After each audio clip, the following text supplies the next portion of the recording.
Srisailam dam ప్రమాదంలో ఉందా? ఇప్పుడే చర్యలు తీసుకోకపోతే భారీ నష్టం తప్పదా అంటే అవునని అంటున్నారు తెలంగాణ ఇంజనీర్లు. రీసెంట్గా డ్యాంను తనిఖీ చేసిన అధికారులు కొన్ని సమస్యలను గుర్తించారు. అందులో ముఖ్యమైనది స్పిల్వేకు దిగువన ఉన్న ప్లంజ్ పూల్. ప్లంజ్ పూల్ అంటే మరేంటో కాదు, ఓ భారీ గుంత. నిజానికి గేట్లు ఎత్తిన సమయంలో గుంతలు ఏర్పడతాయి, కానీ ప్రస్తుతం ఉన్న ప్లంజ్ పూల్ మొత్తం డ్యాంకే ప్రమాదకరంగా మారుతున్నట్లు గుర్తించారు.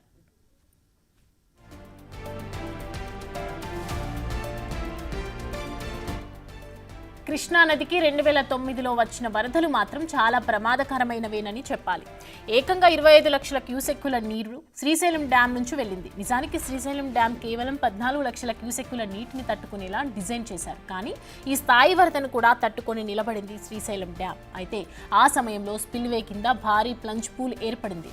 అప్పటి నుంచి దానికి పూర్తి స్థాయిలో మరమ్మతులు చేయలేదు. దీంతో ఆ ప్లంజ్ పూల్ విస్తరిస్తూ వెళ్తుంది. ఇదే ఇప్పుడు ప్రమాదకరంగా మారింది.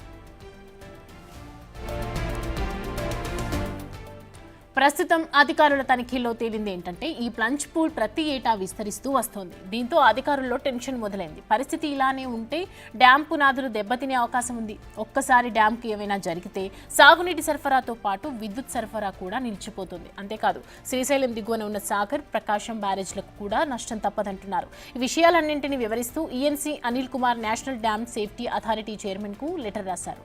వచ్చే వర్షాకాలంలోపు చర్యలు తీసుకోవాలని కోరారు. దీనిపై ఎన్డీఎస్ఏ స్పందించాల్సి ఉంది.